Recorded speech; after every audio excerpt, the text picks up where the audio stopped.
Welcome everyone to the SCIF. This is our 100th episode of the regular show.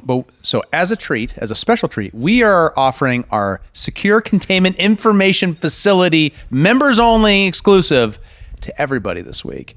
Joe's gonna be popping the bottle. We'll pour some more champagne. Oh! Bang shot. Oh, went up on the thing. Nice. Nice. I need to have like a basketball hoop up there or something. Yeah, you can shoot Dude, hoops I with have it. one of those little ones, and I was thinking about bringing it over. You should. Would have been awesome if a bunch of moths just came out. Again. We had a moth episode. It was a whole thing. Whoa. I know what I'm doing. Surface tension. I know what I'm Cameras doing. don't- Yeah, you didn't on the 100th episode. Mine overflowed. Well, I was just really trying to make sure that you were well apportioned. That's true. That's true. David? Likes to make sure there's extra head on there. Well, I don't know if we need to go Stormy that Daniels far. over here. Are we not saying phrasing anymore? Thank you, Bennett. Jeez. Jeez. All right, and so for this special episode, we have a guest with us today, Spencer Redmond. Yes. Business owner, religious thinker, missionary for 4 years in Europe and East Africa, married 4 years, and father of one. Yep, that's right. And your business Glad to be is ammo shop, right? Yeah, that what you- ammunition manufacturing. Redmond Ordnance, right? That's it. I've bought your wares, and they are top quality. Oh, very kind. And we recommend that everybody watching, listening, find a way to get in touch with you on the dark web Oh, yes, the and darkest purchase of your webs. products. Yes, It's the best web. it is the best web.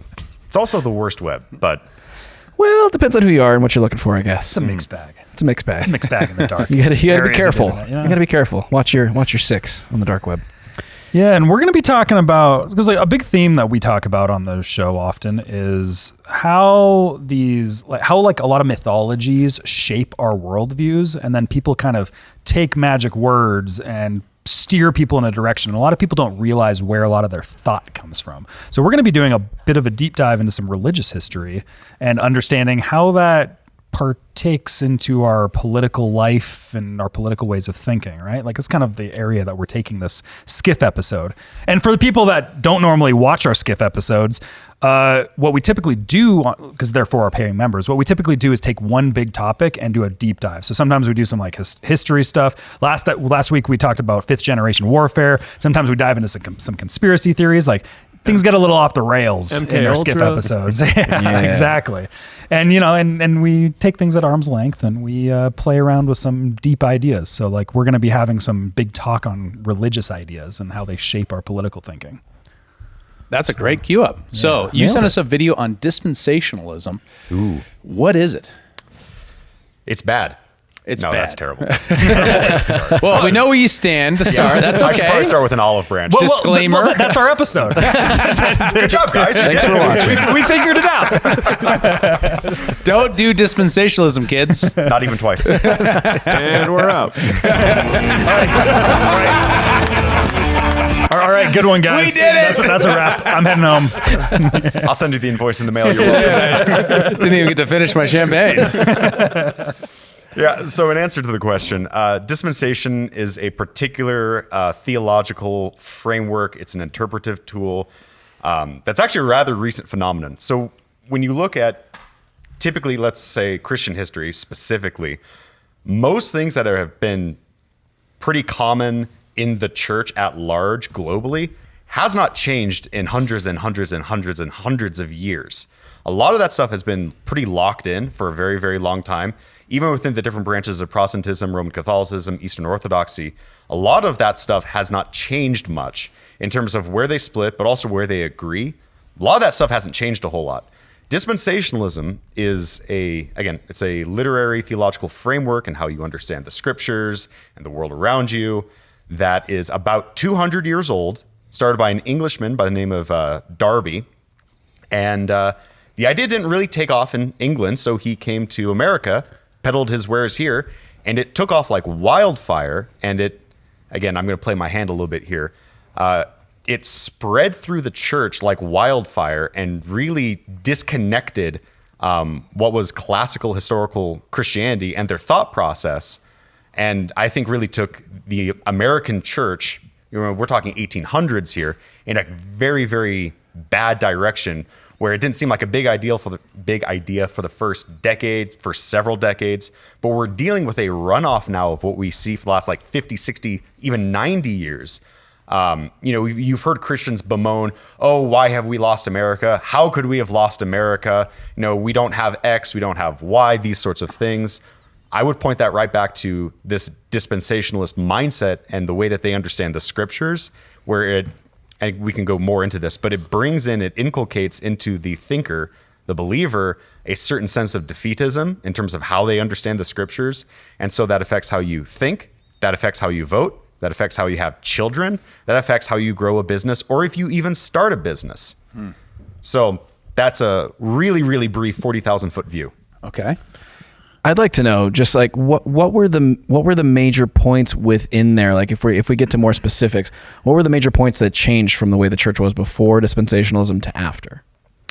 So dispensationalism as a tool, as a hermeneutic, which is again a $5 word, I'm going to try to not use a whole lot of those. A hermeneutic meaning an interpretive tool in how we understand the text, as well as history for that matter. Dispensationalism often uses, they would say, a very literal hermeneutic. So this idea usually wrapped up in fundamentalism as well. It's kind of like a pushback against like the age-old liberal question, which it goes back to the book of Genesis, of did God really say X? Did God really mean X when he said this thing? And so fundamentalism, which dispensationalism is always fundamentalist, they go hand in hand 9 times out of 10, if not 10 times out of 10. Their knee-jerk reaction was to say, no, we take everything that the book says literally, every jot and tittle of what it says. If that's what the page says, that's what we believe. There's huge issue with that. So when you get to things such as the Pauline epistles, 2/3 of the New Testament, it has a very normal, very easy to kind of plug and play framework of Paul goes to the church or writes a letter to a church and says, you're doing this right, you're doing this wrong, stop doing this. Luke says hi. That's how generally most of the Pauline epistles go. Bring my cloak because I'm cold. These sorts of things. Hey, I'm in prison, but it's going great. I have they think I'm stuck in here with them. They're stuck in here with me. These Romans have never heard so much Christ. So when you get to things like that, dispensationalism, it's quote safe. You can use it in that way. But when you get to books that are apocryphal literature, think of the latter half of the book of Daniel, the book of Revelation, Ezekiel, these sorts of things. Or if you get to a book that's largely books of poetry, you come into an issue where you can't take these passages literally because they're clearly, allegorical, metaphorical, symbolic in language, these sorts of things. And that's where a lot of that stuff begins to get really, really weird, especially if, we're going to get into end times a lot, I'm sure, in terms of how people will get really excited, really scared, really nervous about any time a missile goes off in the Middle East. Well, that's because they have typically, and I would say 90% of the time, a very literal dispensationalist understanding of the end times, except for when it's not convenient for them. And that just gets really squirrely really fast in terms of, Russia is lurking over here and they're behind Syria. And, we can say that that's the dragon over here and China's probably the other dragon. And, this country or city or political figure is the harlot and so on and so on. And it just comes out in really weird ways because the literal approach breaks down at that point. But they're so enamored with it because in America, all we know is typically dispensationalism.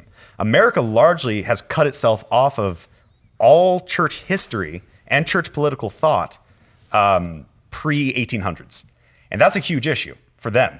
So everything that, went into the founding fathers making this country largely off of Judeo-Christian values, most Christians have no earthly concept in America of what to do were we in a similar situation, how they would respond, how could they respond. They don't know that every decision that was made in the drafting of Declaration of Independence, the Magna Carta, and the U.S. Constitution is informed by Christian political thought. Wow. How do you mentioned that like some of those latter books are, metaphorical and allegorical. How do you know that? Like what is it that you read in there that says, oh, this is obviously that way? Is there anything that's like specific that jumps out? So in the book of Revelation being a great example of this, I heard something. Never mind. It was the Lord. There's a noise outside. He's just Noises like, do cut through. Blasphemy.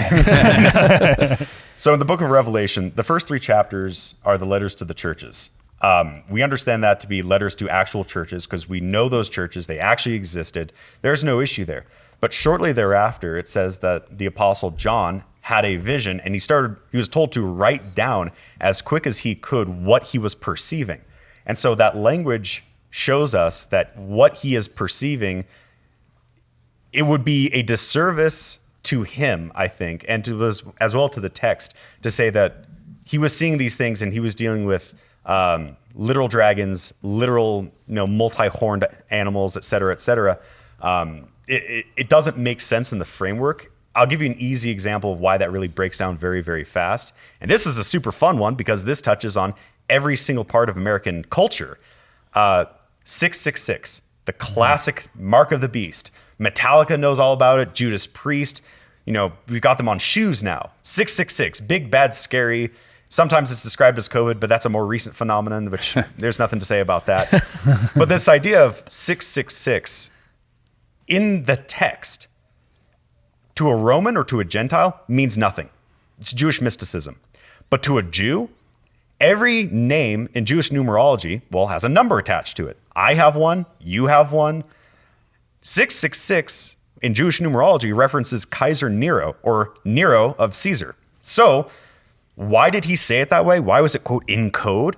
We have to remember the apostle is in exile on the Isle of Patmos at this time. The only way he gets his letters off of the island is through getting everything he's writing vetted by Roman soldiers to make sure that he's not causing insurrection against the Pax Romana.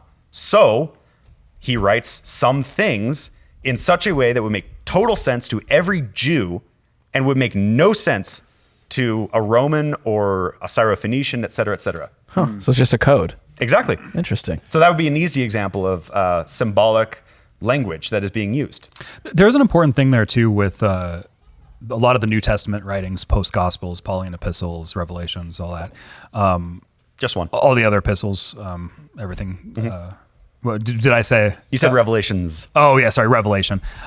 He's a Gnostic. It was a joke. Don't hold it against him. Revelation. But like all the letters written by Paul, John, everything, where understanding the historical context at the time and understanding that this is an upstart movement that is in the beginning phases of making massive changes hundreds of years later, right? So you have all these people. Paul is writing all of his letters, if not, or most of his letters from essentially house arrest. Many of them, yeah. Yeah, and John is sitting there on Patmos doing this kind of in his kind of old elder age too. Yes. It's much later. He's the only disciple that didn't get killed. He's the only one that died of old age, I believe. That's correct, yes. Too, right?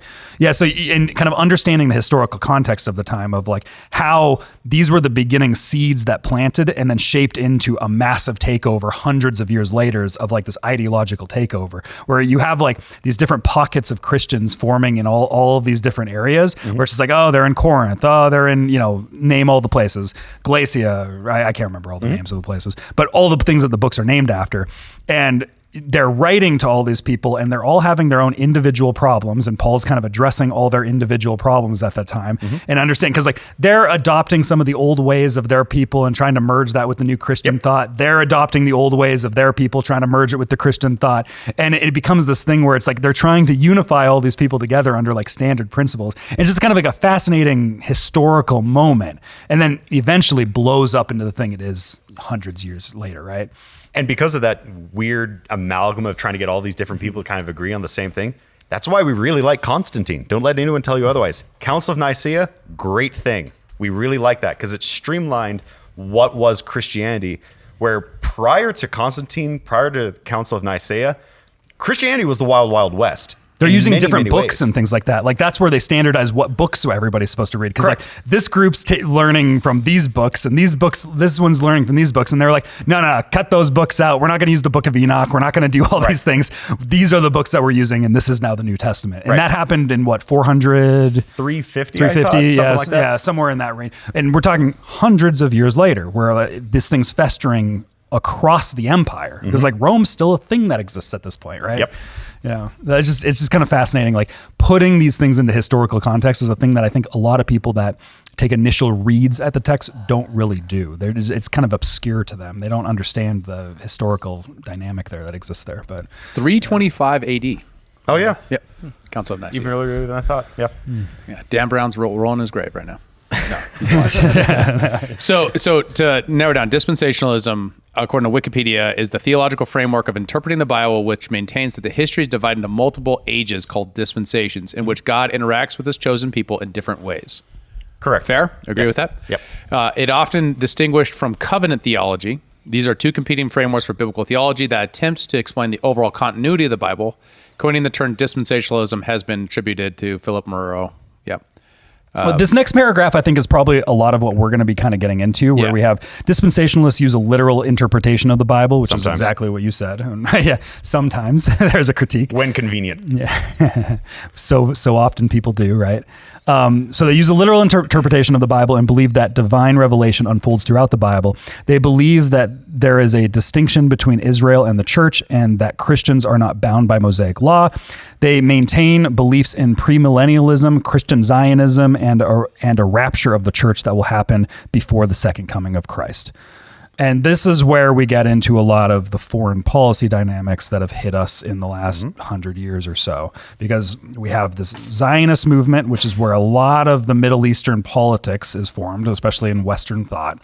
And then there's a lot of Christians, and kind of this attributes to their voting habits of thinking around the ideas of the rapture and the second coming, right? Because like this Correct. is different from a lot of old school political thought. I think where you come from is much more like a lot of those events of Revelation have already happened. Correct. But the dispensationalists are saying, no, they're still yet to come. And this is where a lot of the foreign policy conversation starts to form, right? Yes, absolutely. In fact, just as a brief aside, I knew people that were Christian conservative people back when Obama was running who voted for Obama.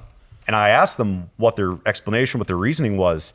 And I knew these people face to face. This was not an online conversation. They told me, we want to usher in the end times faster. So that's when things get don't do dispensationalism, kids. It was a conversation that was happening a lot during the formation of the state of Israel too, Yep. where a lot of the conversations that were happening, you had a lot of these like Zionist journalists in Europe and whatnot, all talking about the escalation towards the end times and bringing the statehood of Israel together. So really quick, for those that might not be as literate to these topics, what are the end times specifically? So the end times is what is understood in the book of Revelation of everything that is started with the writing of the letters, depending on where you date Revelation. I would date Revelation pre-AD 70. There are reasons for that. It's a common enough position. Maybe not a popular one, but it's a classical position, so I'm not going to bother to explain more on that. That will go until basically the end of all things and the final return of Christ and his people in unification in a way that we have not seen since the Garden of Eden. And why would someone want to usher that in to get back to the Garden of Eden more quickly? Yes, and that sounds way more poetic when other people say it aloud or put into a song. But yes, that's exactly it. This idea of, everything went to pot after the Garden of Eden because of what happened in the garden, Adam and Eve and the apple and the serpent. And so because of that, according to Genesis chapter 3, not only is sin introduced into all of humankind because of the fall of Adam, it is also that the very ground is cursed because of what happened. So what we look forward to in Revelation is that we're going to see a purity in the world and a unification with the Almighty. But I'll even use a little bit more of a poetic term here, just because I think it's easier for people that are not so familiar with Christianity. We will be united with the ultimate harmony, capital H, in a way that we have never seen since the earliest days of creation. And so people eagerly look forward to that. Concerning actually just briefly the 3 points of dispensationalism, of premillennialism, Christian Zionism, and a rapture of the church, I would actually say that I would disagree with 2 of those positions, and the third position being the rapture. We're not talking about the same thing, myself and a dispensationalist. So What's the difference? So the idea of rapture is that the Christians shall meet their Lord in the air. That's all the position is. Now, if you've seen the movie or perhaps read the books of the Left Behind series, so they have this idea that, wherever you're at in the world, there's going to be a moment where every true believer is just going to blink out of existence, and their clothes are going to be nicely folded wherever they were. I don't think that is what the text is intending here. I think that it's much more so towards the end or at the very end of all things. The believers shall meet their Lord, in the sky. Again, the symbolic language here, I think it's indicative that, we're not going to be slightly levitating off the ground or, a mile up. I think that we're going to be meeting him in the firmament, the heavenly firmament, which is to say that there's a spiritual reality in play. It's not a physical one. So again, that just is another area where dispensationalism, being hyper literalist, think we're just going to shoot up. And hopefully there's not a, roof in your way. Yeah. That's not or you're entirely just fair. buying your groceries, checking out, and you just disappear, and there you're close. Well, and that's one. Especially because you're going to wind up in heaven naked, right? And that's a little bit awkward. Well, No? but that's our natural state, right? Before the original That's sin. true. That's true. Yeah, It won't be awkward, sure. will it? That's they didn't feel shame about their nakedness until after. That's right. Eating the fruit. Yeah. So the knowledge of good and Fucking evil. Eve, God damn it. But there's a lot of stuff that happens though, right, in the end times that is far less pleasant to my understanding, and I'm no expert here. It seems like it's far less pleasant than just we're going to be raptured into the sky, or all true believers will be. What are the end times like? The actual things, right? Like there's plagues and like all sorts of terrible Massive things, right? wars forming around Israel and things like that too. So let's go into some of those, because those kind of pertain to where we find ourselves with the conflict in the Middle East, right? Like people are trying to, Depends. like there's the red heifer thing that I know about, and I only know enough to be dangerous here, but like there's stuff around this that's like people are trying to bring these things to bear, and that seems to be concerning. that to a lot was of people. in them talking about the red heifer stuff was part of, and by them I mean was Hamas. They had that in their thing, like in their reasons. It was post hoc after the attack, but they labeled that as one of the reasons for the attack. They were trying to prevent that. Well, no, and also there was a fight at the Al-Aqsa Mosque, which is built on the Temple Mount, right? And between Jews and Muslims in the radical factions of the Israeli far right and most religious far right, trying to basically start a fight over who's going to control this area, so that eventually, in theory, they can build a new temple. And that new temple is kind of if I understand it right, a critical juncture point for the entire full, prophecy of the end times, right? You need to have that there in order to have all the other things happen, according to at least these Jews. I don't know about dispensationalist Christians. So the Jews are still waiting to build the third temple. That's what they're looking forward to. That's what they're trying to do. And dispensationalists would agree with them because they understand that the church and Israel to be two separate entities. And again, I would say yes, no, kind of, sort of. I would disagree with them on that. We can get to that later if you like. So they are waiting to build the next temple, or the third temple. And they can't do that, which means that there's a lot of things in Jewish prophecy that they think has not yet happened. The Messiah has not yet come. So that's why they need access to destroy basically the Dome of the Rock, and so that they can start building that temple. Christianity says, again, outside of dispensationalism, I will make a distinction very clear there. Christianity, that is not dispensationalist, is the only one of the major religions that is not geographically anchored. We don't need to have an epicenter like you do with Mecca for Islam and, Jerusalem for Israel. Christianity doesn't need that. There's no point. The temple was, in fact, very intentionally and literally destroyed when Christ died, showing that there was no longer this need for this special location between God that separates him from the priest, who can only go in there one time a year, and he might die in there because he's not actually as clean as he ought to be. Mm-hmm. There's no longer that separation that takes place. So for a Christian, again, separate from a dispensationalist, we don't need a temple anymore.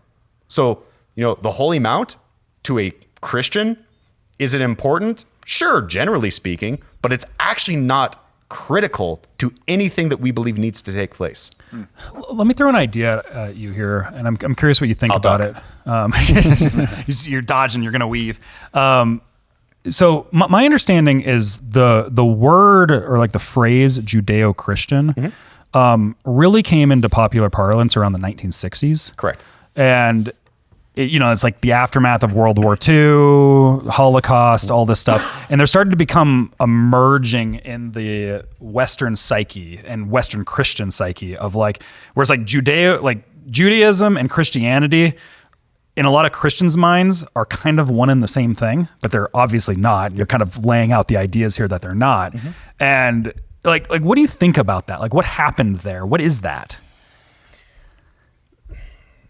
I'll try to answer the question. If I'm not hitting it, just say so, and I'll try to stop midstream. It's something I don't really like. It's just like it's something I've noticed, and I just don't be noticing. Like it's just an interesting thing. So you have Christians who, again, largely the dispensationalist category, who want to unite with Israel because they want to see that temple built. They want to see Israel have their land returned to them. Despite the fact that in the book of Joshua, it says that all the land promises that God gave Abraham have already happened. But everybody forgets that passage exists. Sorry, that's it.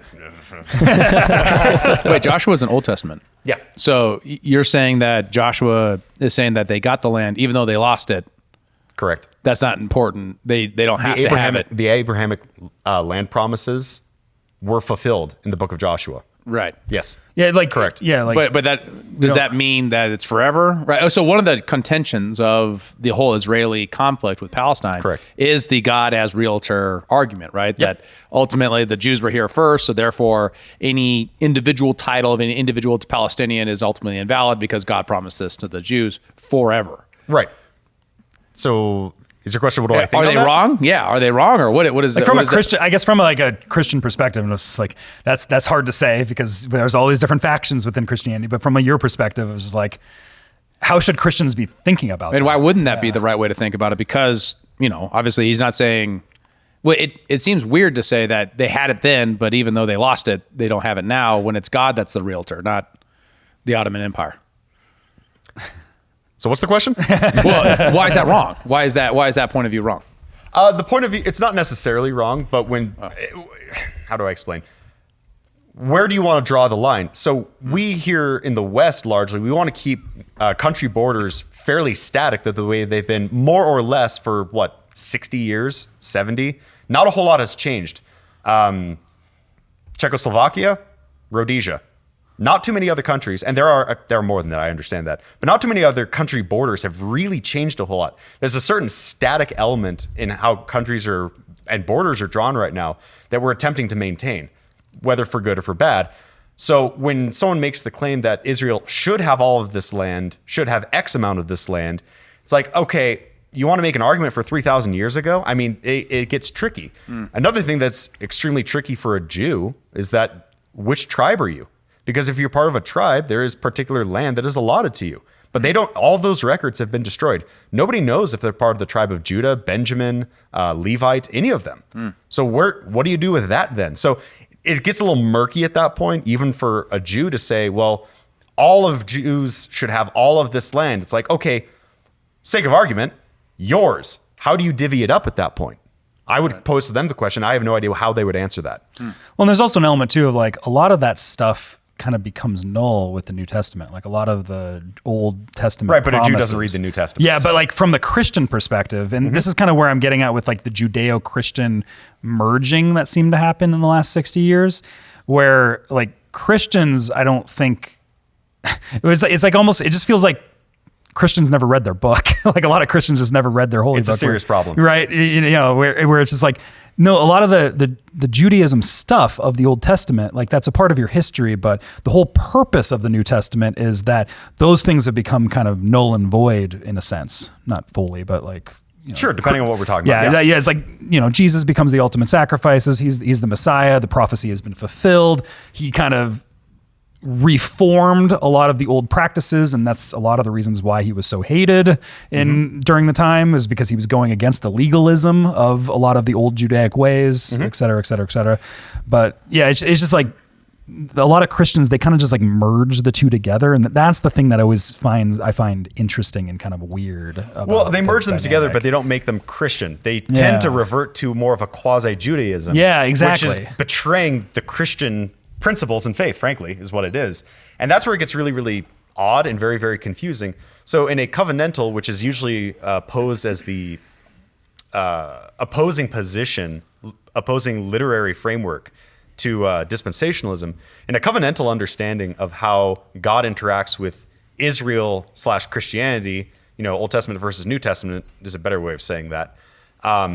In the Old Testament, what we understood to be Israel is sometimes in reference to ethnic Jews, and it's sometimes in reference to children of the promise, which we understand as a covenantalist to be the church pre-Christ in the Old Testament. So even within covenantalism, we make a certain distinction between bloodline Jews and the children of the promise in terms of what you might ironically call true Israel. I put that in scare quotes for those who don't have the camera on. Got this playing in the background. So there's a certain distinction that's still being made there. Yeah. So you're saying that the covenant theology would suggest that we're under a different covenant at this point, so therefore these kind of considerations are no longer important. Now, would you say that America is largely dispensationalist or largely covenant theology? Overwhelmingly dispensationalist. So one of the things you said earlier, and I wanted to follow on this question, is you said that dispensationalism was a reason that the American church has become so weak. Correct. And unenergetic. Yes.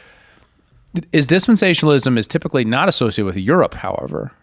Correct. Is the European church, would you say that I was being stronger or more energetic? And how would you kind of parse the difference there? Like, what's your comparative to make the case that that's one of the reasons why American churches become weak and not as effective?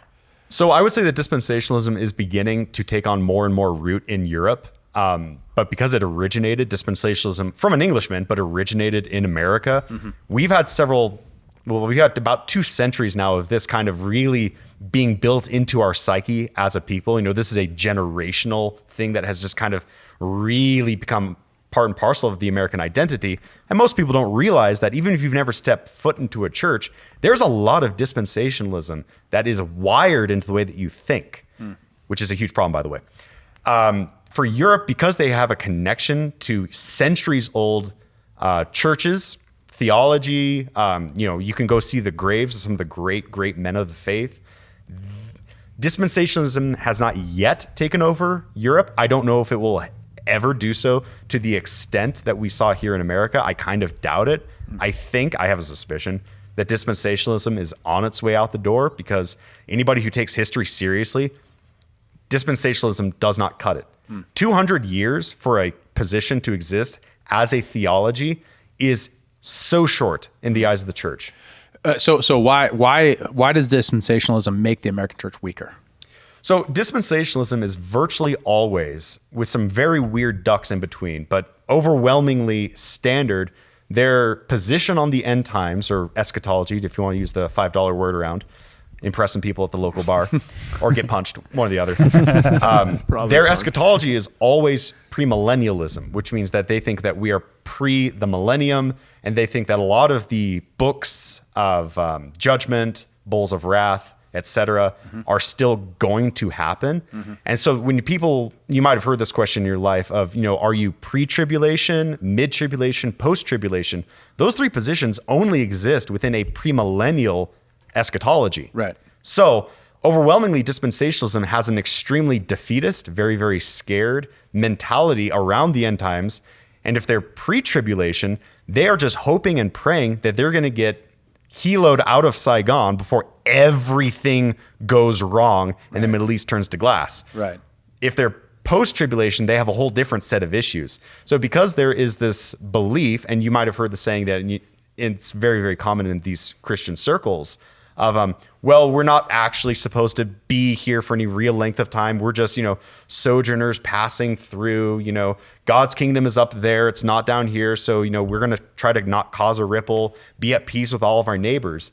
And they have completely abdicated their responsibility in their cultures and societies, specifically here in America. So it creates a perverse incentive for disengagement with your broader culture and society. Right, absolutely. Because you're convinced, and every dispensationalist generation has had this more often than not in the last 40 years, of it's about to happen, so you don't need to worry about planting any sort of long-term roots for your life or your children's life. So there was a book that came out many years ago called 88 Reasons Why the End Times Are Starting in 1988. And they made a sequel in 1989, but that's a different one. And so, some of the most popular, well-known leaders in the church in America were date setting. And this is very, very common for dispensationalists, is to date set. You know, it's going to happen on this day because we've aligned the stars and the moon and so on with the equinox and the super blood red moon. And there's another missile over Afghanistan, so we know it's coming on this day. Oh boy. And something that we saw, you know, if you're familiar with the denomination Calvary Chapel, was that their founder, Chuck Smith, it was the 1970s, maybe the 1980s, date set, because they are a dispensationalist denomination. So he date set and said, this is the day that this thing is going to really take off and start happening. And this is not unique to Calvary Chapel, but this happened. I know because my family was in it before I was born. A lot of people ran up their credit cards, maxed them out, and then sat on the roofs of their houses that night waiting to get taken up.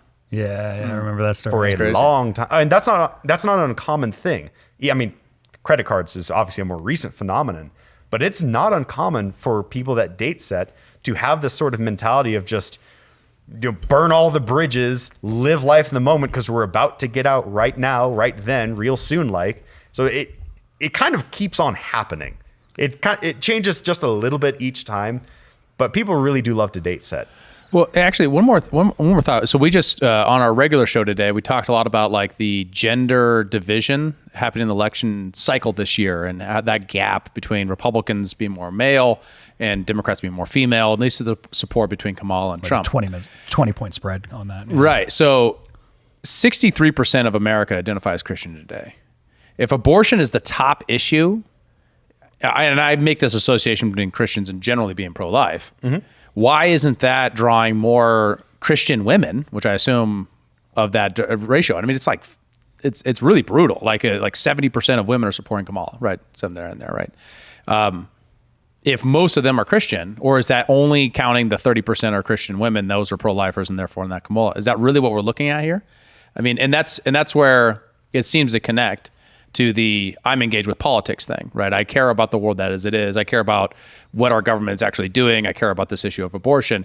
If I'm in a situation where I don't believe I should or can or whatever, because we're in the end, we're going to go into the end times anyway, so who cares? Just right around the corner, guys. Just one more time. We're Right. gonna get it right That's is that what we're talking about? Is that why the they're disengaged?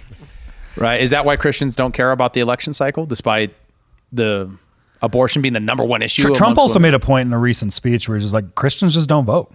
It was at the Al Smith dinner. He was talking about Catholics. Yeah. I think he's made the point a few times, actually, where he's just like, Christians just don't vote. And I think there's probably a big contingent of that. That's really interesting. Yeah. But that was like the voting bloc of the Republicans for a very long time. Yeah.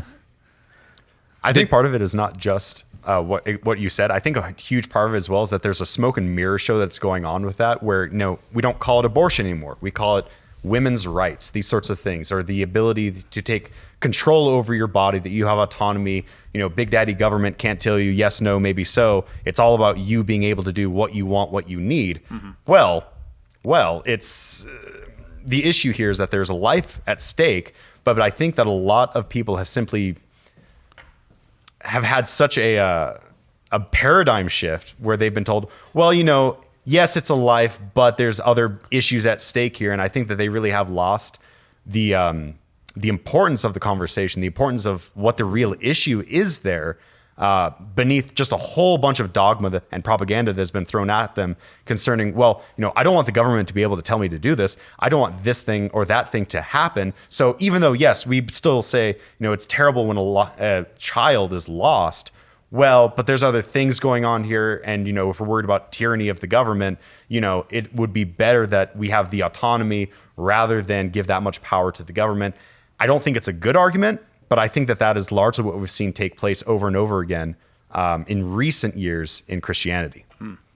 I'm curious, between the two, you know, sides of this question of, and I suppose it's pre-tribulation and post-tribulation, the way you framed it up, what would someone in the post-tribulation camp say has already happened in terms of the end times, and what would the pre-tribulation people say hasn't happened? And maybe I got those backwards, but perhaps you can set me straight on that. No, you're fine. So it's actually not pre-trib versus post-trib, because those both belong within a premillennial understanding of the end times. So the three classical positions of eschatology would be historical premillennialism, which is different than dispensationalist premillennialism, but that takes way too much time to explain the difference, so we're not going to. You're really familiar with dispensationalist premillennialism because you're an American. So you already know it way better than you think you do. I'm sorry. Then you have the amillennial perspective and you have the postmillennial position. So these two positions there's a lot of similarity between amillennialism and postmillennialism. Generally speaking, and if I had, a seminarian grad over here, he'd probably nitpick me on the finer points of this, but he's not. So I get to go wild over Do your it. thing, buddy. What do you think? So the difference between amillennialism and postmillennialism is roughly where they place themselves in reference to the millennium. And they usually have a fair bit of overlap. The difference by and large between the two positions is that amillennialism, generally speaking, with some important offshoots, still holds to a relatively pessimistic view of how things are going to play out, how things are going to happen. Whereas the postmillennial position generally thinks that the world is actually going to become more and more Christianized as we get closer and closer to the final culmination at the end of all things. Postmillennialism was really, really popular in Europe and America pre-dispensationalism. In fact, I would actually say postmillennialism was extremely popular right up until the First World War. When soldiers came back from that war, the war that was supposed to have ended all other world wars because of how terrible it was, people came back jaded. And people could not believe that the world was somehow becoming more Christian when they had been in the trenches dealing with disease, mustard gas, and things that had never been seen in the world before. So the postmillennial position has largely fallen out of favor because people look at recent time and say, there's no way things are going to be getting better. Everything has just gotten worse and worse and worse.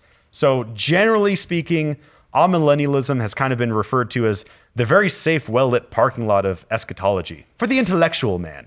So, and again, because there's so much similarity between amillennialism and postmillennialism, I would just say that their trajectory in terms of, again, don't oversell this, a defeatist mentality still, like premillennialism, or a much more optimistic position about how things are going to be going here in America. And that's why, generally speaking, postmillennials, not that there's a whole lot here in America, but there are still some, and it is a growing number again, are far more active and far more engaged, especially down in Arizona, Texas. There are some really big churches out there that are making some huge political movements because your eschatology shapes everything about how you I want to just be clear and make sure that everybody's on the same page of like, what is the millennial in this? Of like, what is this millennium supposed to be? It's a movie with Arnold Schwarzenegger. It came out in 1999. Oh man, classic. It's a generation of people born around the 90s. Yeah, like because it comes out of Revelations How where there's like ironic. a 1,000-year period of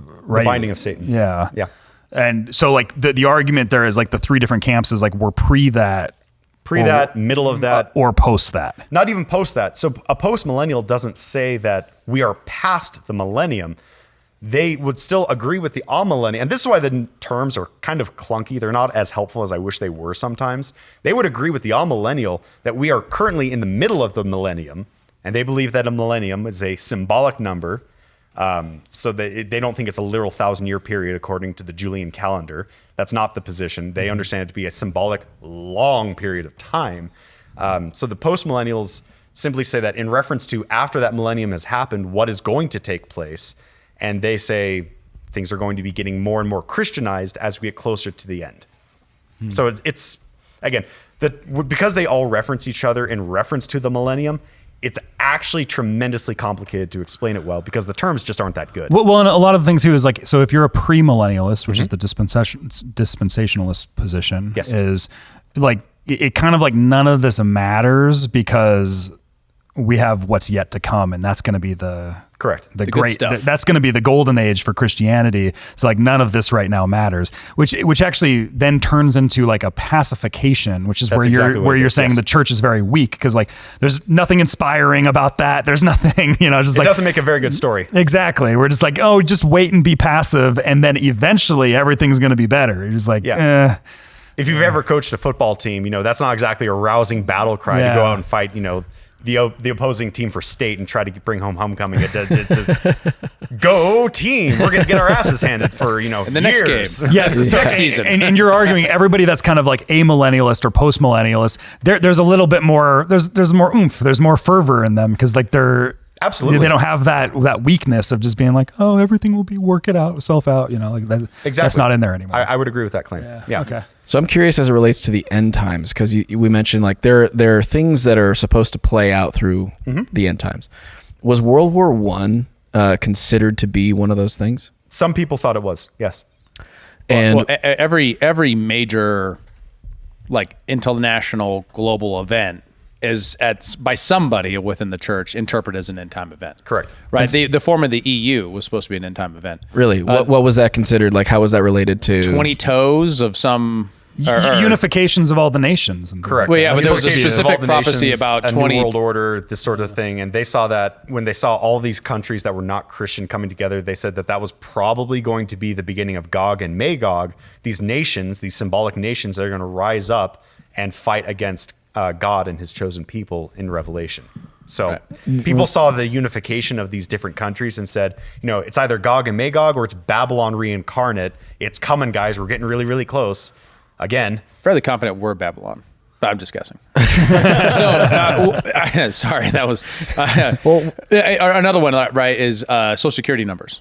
Is the mark of the beast? Sure. Right, like each of these things, what the eschatology or what your interpretation of what these things mean when implied in the real world are going to give you a lens on your politics, and that lens gives a feedback loop to how you're going to support it, like what your baseline assumptions are walking in.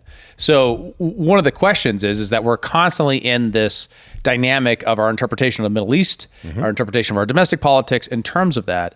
And I think your point's well made that you can orientate to that in a super passive way that actually brings you out of engagement with your politics when you're in a situation when you could be engaging with your politics.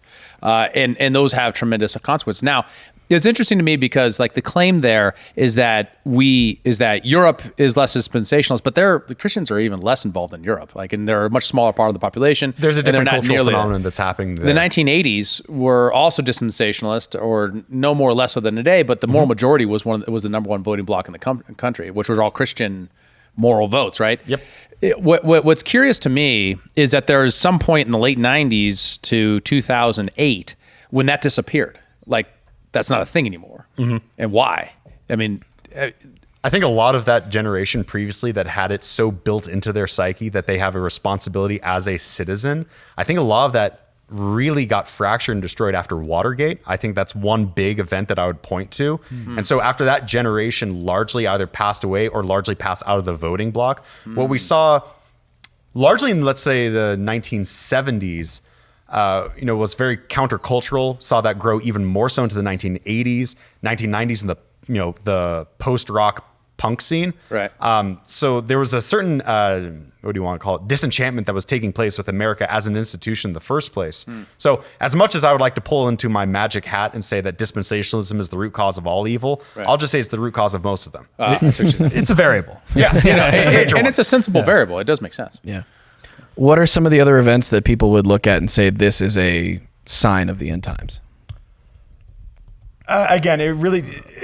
Social they are credit really score good at type of pointing stuff. things to... Yeah, it's depending on how literal, not that literal you want to take certain passages. Again, whenever there's a new conflict that takes place in the Middle East, people say that that's in reference to one part or another, one seal, one bowl. If there's a blood moon that shows up in the sky or there's a comet that passes over, people will often find a way to attach that to either the latter half of the book of Daniel or to the book of Revelation itself, and they just kind of weasel their understanding into that section. I don't think it's a particularly compelling hermeneutic. I don't think it makes a whole lot of sense. I think you really have to kind of shoehorn something into the text that is not there. But I also approach the book of Revelation as what is known as a partial preterist, which is to say that I believe most of the book of Revelation has already happened. So when you look at things such as, the bowls of judgment, a third of the stars fall from heaven, the rivers run blood, these sorts of language. Well, this is symbolic language. It's destruction language. And I believe it's in reference to the siege of Jerusalem in AD 70. And so if you ever read the Roman historian Josephus and his recounting of the siege of Jerusalem and how horrific and bloody it was, I can draw an extremely easy parallel to what Josephus wrote about in the book of Revelation and say, all right, guys, let's not make theology, gymnastics here. make it as easy as possible here, because if this was written to actual people, not just to me 2,000 years later, what would they have understood? And when you tie Revelation back into what Christ said at the Olivet Discourse, and he pointed to the temple and said, this generation shall not pass away until this temple is destroyed, and it shall be rebuilt in 3 days. Well, on the one hand, he's talking about the literal temple is going to be destroyed. He's also calling himself the temple because he will be raised in 3 days. And a generation is about 40 years. So if Christ's ministry is somewhere between 30 and 33 AD, the siege of Jerusalem was 70 AD. That's 40 years. So that's a much easier thing to believe. Like, we don't need to over mysticize and say, nobody really understands the dating and the time of all this stuff. It could be 5 years. It could be 5,000 years. It's like, that's not how the early church understood a lot of this stuff.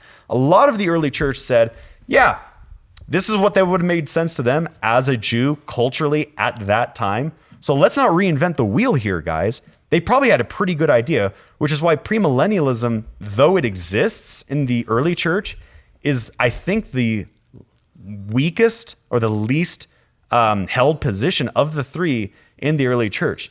There were far more amillennials and far more postmillennials from 300 AD up until probably 1600s, and even with the branching off of the Eastern Orthodox Church, Roman Catholicism, Protestantism. And the Roman Catholic Church is overwhelmingly amillennialist, by the way. That's their pretty standard position in terms of all of this. What do you classify yourself as? Like, I would say that I'm denominationally Reformed Presbyterian. Okay. Yeah. And then within those three kind of worldviews that you laid out, which one would you say most aligns with your views? I would say that practically I'm a post-millennial. Theologically, I would probably say I'm a very optimistic amillennial, which is why I generally lean more post-millennial, because I do believe in taking an active position in a lot of this stuff. So I worked for several years as a missionary, both in America. I was on the back end of a lot of that stuff, doing a lot of prep work, and then I moved into Northern Europe, Eastern Europe, and a brief period of time in East Africa. So I believe that the church has a mission to do here on earth. I don't think it's by accident that the last thing Christ tells his people before he ascends up into the heavens to sit at the right hand of the Father is, go forth into all the nations, baptizing them in the name of the Father, Son, and Holy Ghost. Well, the language that is used there is pantata ethne, meaning all ethnicities. So we are to believe, last thing Christ says to his people before he leaves them, last thing, is it not safe to assume that this is probably really significant and really, really important? I would think that's fair. I don't think that's a crazy idea. So I believe that the church has work to do here. And the fact that the world does not look good right now means I don't have to go very far. It's very, very easy. You got plenty of work to do right here. Exactly. Yeah. So what would you say the future looks like given, that worldview? I think that we are in terms of history of the world, because I generally hold to a post-millennial understanding, I don't think that we are on a constant uptick of everything just getting better all the time. I think that's very, very myopic. I think think of it more like a stock chart, like Costco stock. It's one of the safest stocks out there. It's not a plug for Costco. I apologize. Not financial advice. Do your own research. Do your own research. That's right. This podcast was not brought to you today by Costco. If Costco wants to sponsor us, though, We'll take it. Get all your take bulk goods. I love Costco, man. It's a great place. So in terms of think of it more like a stock that's actually on the up and up. You have large peaks, small valleys, small peaks, really, really low valleys, but ultimately you see a general upward trend. I would say that is a pretty good metaphor to describe how I see world history in a generally positive direction. I had this. There's been something that I've seen which is why I vote. Oh, and so you partake. You partake Kyle. in the voting. I'm with you in spirit. There's something that's been bouncing around in the internet space, and this might be outside of your wheelhouse because it's more in the Catholic domain. But I've been noticing. Are you familiar? You're familiar with like James Lindsay and guys like that? I am. You know.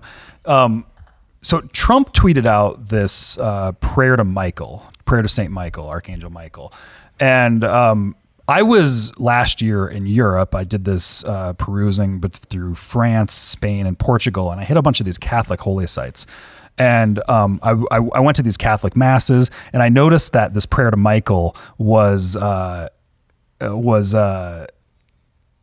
being said at the end of every mass. And I'm not Catholic anymore, but like I have Catholic background. So I asked a priest, like, what's up with this prayer to Michael that's being said after every single mass? And he was telling me that there's this political dynamic within the Catholic Church that has to do with these prophecies of Michael. And it's kind of like 50-50 across the world of like whether or not you're like, and the prophecies were like, the popes and the bishops and the cardinals are sending people down the path of perdition. So there's all these churches that are now enforcing this prayer to Michael. And then I saw Donald Trump tweeting out the prayer to Michael. And I'm seeing guys like James Lindsay, who's making these comments on, he's calling it Operation Michael, where there's an attempted takeover within the Catholic Church to try to turn all of these Catholics into these radicals who are like getting super involved. And he's saying, no, they need to stop doing that, basically. Wait. So James Lindsay's in favor of the prayer of Michael? He's against it. Okay. He's calling it Operation Michael. And he's like, he's saying it's turning Christians way too radical and it's going to turn people against the right. And it's part of the woke right phenomenon. Well, I would assume that a prayer to Michael phenomenon like that would be in rejection of the existing Pope right now that has been very progressive in his orientation. And woke. Yes. Yeah. But what James Lindsay is making a comment is that this like fervor that is forming amongst Catholics right now and kind of anti a lot of the establishment political forces within the Catholic Church is a woke right phenomenon, of course. right? Which has been popping up in those circles with like Constantine and James Lindsay and all that stuff. But it goes into this thing where you made a comment of like Catholics in generally are much more amillennialist. And, but I'm noticing this just because I have a lot of Catholic family and I went to all these holy sites. I'm noticing this fervor that's forming amongst the Catholic community and becoming way more politically involved. And they're kind of following all these like prophecies of like, oh, some crazy things are about to go down. It's just like, I don't know. It's kind of like an anecdote, but like, and you're not Catholic per se, but like, it's Not just even kind a little of, bit. yeah, Catholic it's like, lowercase c. Yeah. But it's just like, it's something that I've been noticing formulating, you know? So I'm not familiar with that story specifically. Yeah. However, is that the integralist movement that's happening right now in Roman Catholicism? Are you familiar with that? I'm not sure on some of the nouns on it. Okay, so the integralist movement within the Roman Catholic Church, as I understand it, is that it's a lot of Roman Catholics, typically lower in the hierarchy, who are basically saying that everything that took place pre-Vatican II is legitimate and everything post-Vatican II is not legitimate. So this is where you see Roman Catholics going back to the Latin Mass, things of this nature in terms of how they understand the church to operate within the world. They're trying to basically deliberalize much of what has taken place over the last few decades. I'm not sure if that's the same thing, though I can draw a couple parallels. I think they're linked. Yes, I think it whatever seems- that is, it seems all linked to me. Huh. Yeah. Very interesting. All right, so let's get into the politics more directly, and your politics a little bit. We have this CBN example of Christian news coverage of Israel. I wanted to get your reaction to it. But as far as why Israel in particular matters to believers, I just want to walk through maybe a little bit of the biblical history here. We know that in Genesis, God chose Abraham to bless, Abraham's family to bless. He says that he would make Abraham into a great nation. And of course, that nation, if you read through scripture, ultimately became Israel. And a verse that I thought of in kind of preparing for this conversation was Deuteronomy 7:6. It says, "For you, Israel, are a people holy to the Lord your God. The Lord your God has chosen you out of all the peoples on the face of the earth to be his people, his treasured possession." So I think it's important that we recognize that this is the reason why Christians care about Israel, because God chose Israel as the lineage of Christ. It was his chosen people. It was the Jewish people who are going to bring about this story of redemption ultimately through Christ. So that doesn't mean that they're elevated higher now through Christ. It just means that that is the people that God chose as his holy people. And I think it's important that we understand that as Christians. So he's correct. And when a Christian uses the book of the law, Deuteronomy, to make reference to anything, I just want to ask them every time, how much of Deuteronomy do you really want to hold to? Because they never want to touch Deuteronomic law. They never want to touch that one, because that becomes very quickly, you're either a theonomist or a Christian nationalist, and that's when everybody gets weird. So what does that mean? What's a theonomist? What's the theonomist? A theonomist is a quasi-libertarian Christian position, basically saying that whatever is in the Old Testament books of the law, we should find what is called a general equity to bring into modern day society, which is, that was for an agrarian society. We understand that. However, the principle is in place to where that is, generally speaking, the law that should be in the land presently for Christians present day. It was a movement that really started in the 1980s, and I think it pretty much died by the late 90s. It had a very short shelf life. Several of the leaders of that thought passed away around that time. There are a few theonomists still running around, but again, it's a quasi-libertarian position, so it's an interesting creature. And people that don't know, like Deuteronomy is where a lot of like the laws that are held by in Jewish thought are still like very much held and preserved. Very much so, too, yes. Yeah, I got to get a donkey so that no one can steal it, right? Otherwise, I can stone them, right? Is that one of the rules? Something like that. Yeah, actually, yes, yes, exactly. It sounds like So it. My chickens don't get the same protection. Yeah, so the book of Leviticus Donkeys, though. Much less my largely deals pigs. with more There's of no the- problem over there. Yeah, go ahead. Sorry, go you're ahead. fine. Keep going. I'm just cracking jokes. Largely, the book of Leviticus deals more with ceremonial law, cleansing rituals, et cetera, et cetera. Right. Deuteronomy is much more societal and civil law. So that's the distinction that's made there. And that's where a lot of the distinctions in New Testament come in, is like a lot of it was Pharisees, Sadducees, all these groups, all these kind of politically religious groups within Jerusalem during the time of Jesus. They're taking these like hyper legalistic approaches to everything. And Jesus The Pharisees took a hyper legalistic approach. The Sadducees were actually extremely liberal. So that's an important distinction that was made there. So the Sadducees were the ones who, in a lot of respects, one thing is that they didn't actually believe that there was going to be a resurrection. And that's why they took tremendous issue with Christ. Whereas a Pharisee, because a Pharisee was a hardcore fundamentalist within Judaism, they absolutely believed that the Messiah was going to be resurrected. They just didn't think it was Christ. So that there was an important distinction where the Pharisees and the Sadducees did not particularly like each other. However, they were united against a common foe in the figure of Jesus. Yeah, because you have all these different factions that existed during that time, and that's the interesting thing. And because that's the when Jesus is getting pulled in and questioned before going into the crucifixion, is like the Pharisees come to him, the Sadducees come to him. Yep. There's all that. So help me out here. So why shouldn't he pull from Deuteronomy? You're saying because he wants to eat bacon? I hope he wants to eat bacon. Right? Because like that, so there's the whole thing with Paul, and you can now eat all the food sort of thing, right? Peter. That's in the New Testament. Peter, Yes. sorry. That's in the New Testament. Correct. He's referencing the Old Testament. So how does he do his covenant That's rules? my question. Is to the him. question then? Yeah, It's that is my question. I just want to know how he uses that. How much of the book of Deuteronomy are you willing to use? Will you use? Because I agree with him with that passage and the way that he used it. That is a real thing that was said to the ethnic group, the nation group of Israel. Right. Absolutely true.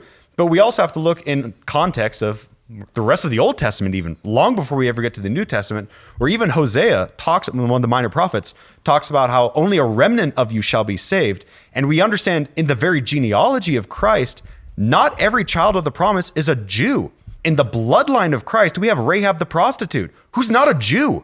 And the fact that she made it into the book of Matthew in the genealogy of Christ is actually a really big deal, because in Matthew, it's the gospel written for Jews. Bloodline is everything. And so for them to actually make specific reference to two different women that were not Jews in the bloodline, if you will, of the promised Messiah, that's an extremely important fact that I think a lot of American Christians completely sleep on, because they don't understand that, because we don't really think in bloodlines anymore. Right. We don't think in that way virtually at all, which is another reason why the West has no understanding of why the Middle East is the way that it is. They don't know what a blood feud is. They don't understand this genealogical hatred that goes back long before our country was even thought to exist. So that's an aside. Westerners don't really know the world as well as they think they do. Right. Well, there's a that weird is a good point. There's a weird phenomenon there. The individualists, educated Western intellect, those sorts of underlying assumptions. Yes. A good example of that It's all is backwards over there. if you listen to Palestinians talk about the way that they orientate towards their resistance against the state of Israel, they'll say things like, "We're going to have as many kids as we possibly can in order to keep what we have as a culture, as a society going, even though I know my children are going to live in squalor. I know they're going, it's like if that was a Westerner, I'd be like, I'm not going to have kids. I'm too poor, right? They'd be like, no, I can't eat, but I'm going to have kids anyways, because that's how we keep the thing that we're doing, that I'm a part of, going as long as possible. And that's why Christian nations, usually speaking, are usually the highest birth rates that we see in the world, as well as Islamic nations. Those two specifically usually have the largest birth rates. The fact that America has lost that almost completely and our reproduction rate is below replacement. For below. sure. Thank you. I knew that. Yeah. Well, we're the closest to replacement in the Western world. Correct. The rest of Christendom is actually lower than us. Well, Christendom that we're seeing right now, we're long past the heyday of Christendom. What I'm talking about is places with relatively high Christian populations. Sure. Where Lutheranism in Germany, Anglicanism in England, all those places have relatively high Christian rates, right? Sure. Now, whether or not you define them as Christian or some theological debate, put that aside for a second. Those still have very low birth rates, as does Buddhist Japan, right? So, like, how do you? What do you mean by Christian nations typically have high birth rates then? Much of North Africa, as well as West Africa, typically have okay. extremely high, if not the highest birth rates in the world. Now, they also have a much higher mortality rate, but the reason why they're having children is because largely they have a mentality of what you already described, which is why when you get a country that becomes more and more secularized, there's less of a, for lack of a better word, there's less of a transcendental reason to reproduce. There's no higher reason or genealogical generational reason to do so. Whereas in Islam, as well as in Christianity, there's a reason why you want to continue your progeny. That's not found elsewhere. By and large. And that's a big thing too, is there's often that discussion of like the Arab birth rate versus like just Europeans in general. Everybody's becoming barely replacement. And I guess you could do all of Catholic Central and South America too.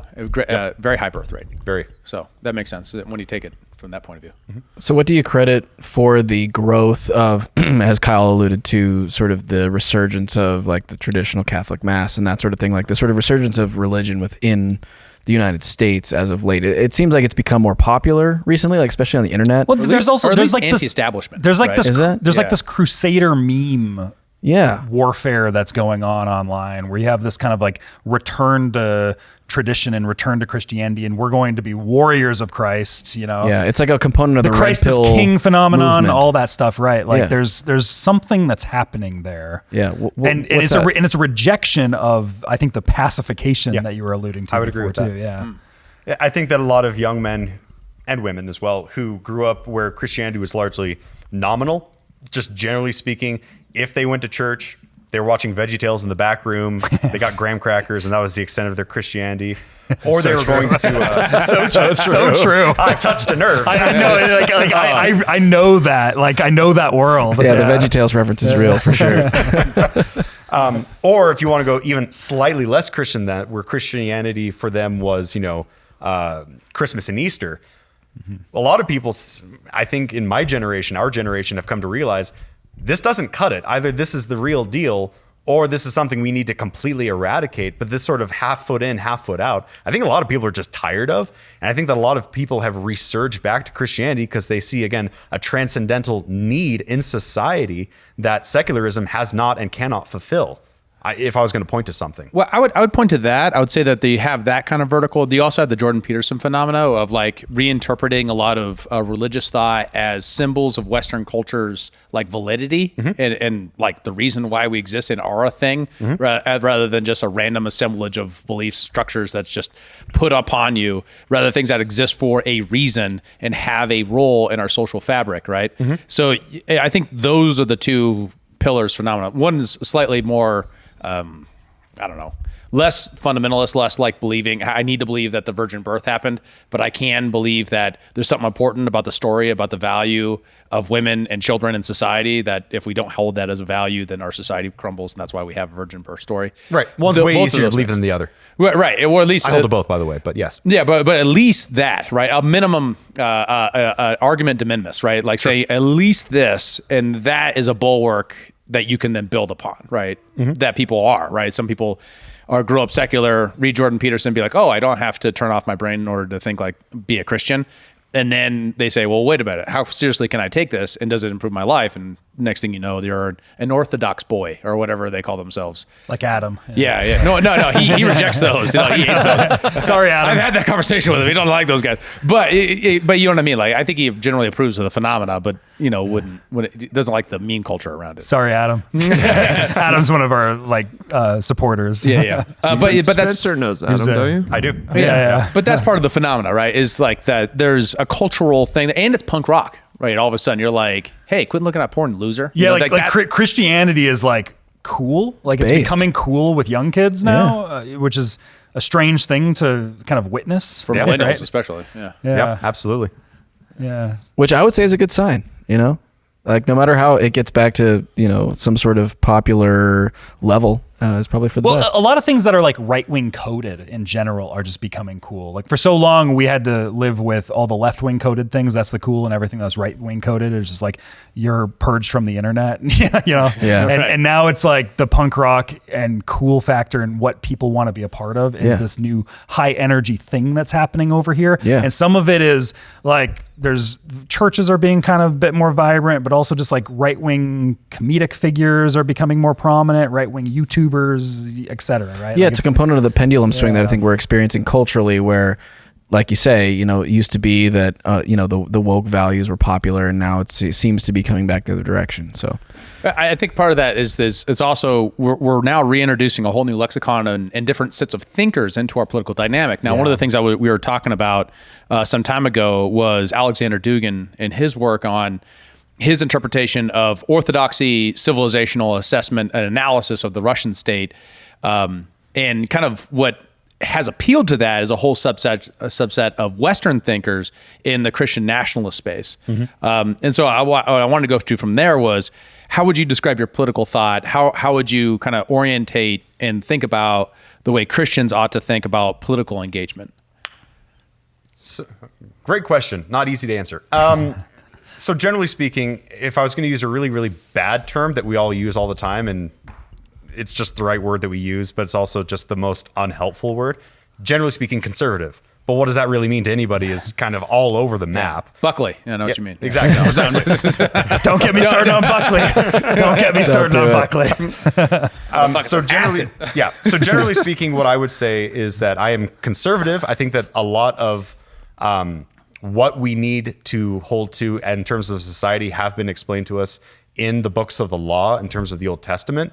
And I think that the principles of those have been made more clear within the New Testament. And so generally, the fourth commandment, I think, in Exodus, thou shalt not steal. Pretty cut forward and to the point. We understand the explicit of that text, but the implicit of that text would be there has to be property or property rights, because if we're going to steal something, somebody's got to own something. So that would be understanding both the explicit of the text as well as the implicit of the text.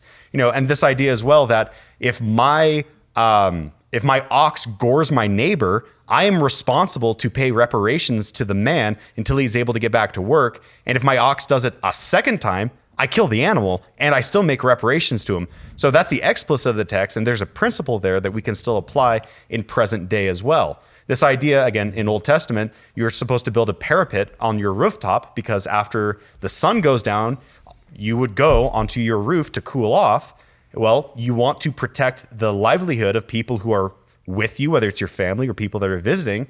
So you were required in the law to build a parapet for the sake of people other than you. So, living where we do, a modern day equivalent of that principle would be the importance of shoveling your sidewalk and de-icing it, not just for the sake of your people, but for anybody that comes in or around or near your property that you are responsible for.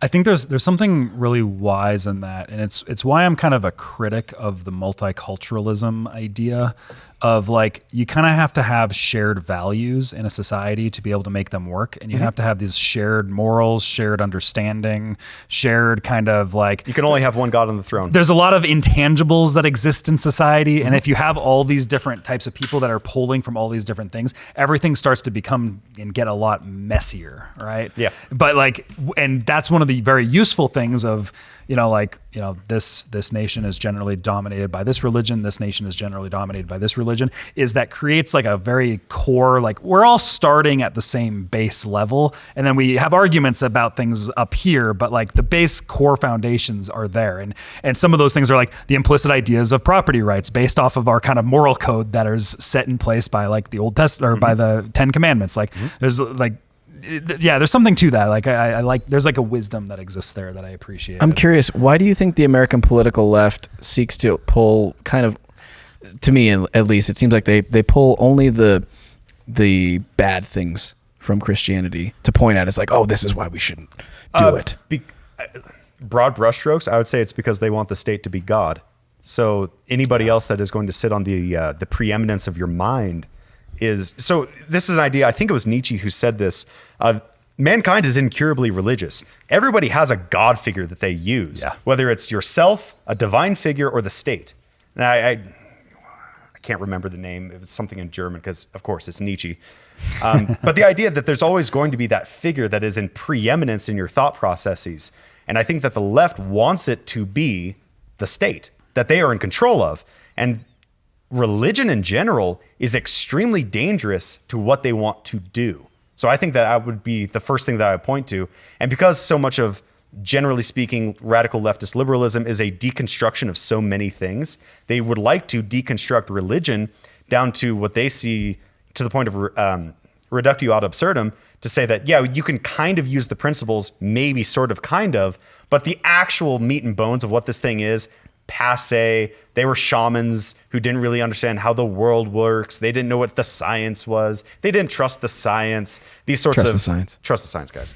Trust the science. Well, I think that's true, but also I think it's a selection bias thing. You marshal arguments in order to back your side. So one way to get someone to back your side when they're not naturally is to use their own arguments against them, right? So if you say you believe in Jesus and they say, well, Jesus believed that you should take care of the orphans, isn't that the same thing as Medicaid?